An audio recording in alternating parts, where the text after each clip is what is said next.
প্ৰতিযোগিতাৰ মনোভাৱ ছাত্ৰসকলৰ মাজত যাতে সুন্দৰভাৱে হয় সেই দিশ আগত ৰাখিয়ে হায়াৰ সেকেন্ডাৰী পাছ কৰা ছাত্ৰীসকলক পিছত ছাত্ৰসকলকো আমি বাণীকান্ত কাকতি বঁটা দিয়াৰ সিদ্ধান্ত লৈছিলোঁ, যেটোত হায়াৰ সেকেন্ডাৰী পাছ কৰা 60% পায় অৰ্থাৎ ফাৰ্ষ্ট ডিভিজন পাই পাছ কৰা প্ৰতিগৰাকী ছাত্ৰীক একোখনকৈ স্কুটি আৰু 75 and above পাৰ্চেণ্টেজ পাই পাছ কৰা ছাত্ৰসকলকো এই স্কুটি দিয়াৰ কথা আমাৰ চৰকাৰে ঘোষণা কৰিছিল। আৰু সেই মৰ্মে আজি এই বছৰৰ হায়াৰ সেকেন্ডাৰী পাছ কৰা 40,735 গৰাকী ছাত্ৰী যি 60% পাই এইবাৰ হায়াৰ সেকেন্ডাৰীত পাছ কৰিছিল আৰু 7,938 গৰাকী ছাত্ৰ যোনে 75% বা তাৰ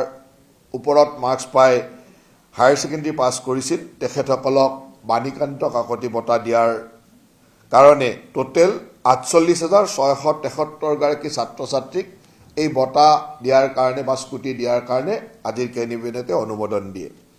আৰু এই স্কুটি প্ৰদানৰ কাৰণে ৰাজ্য চৰকাৰে 375,74,02,038 টকা টোটেল খৰচ হ'ব। তাৰমানে প্ৰায় 345,75,00,000 টকা বয়েৰে এই ছাত্ৰ ছাত্ৰী 48,673 গৰাকী ছাত্ৰ ছাত্ৰীক স্কুটি প্ৰদান কৰা হ'ব আৰু এইটো আজিৰ কেবিনেটে অনুমোদন দিয়ে। 48,673 48,673 গাৰ্ল ষ্টুডেণ্ট হ'ল 40,735 and বয় ষ্টুডেণ্ট হ'ল 7,938।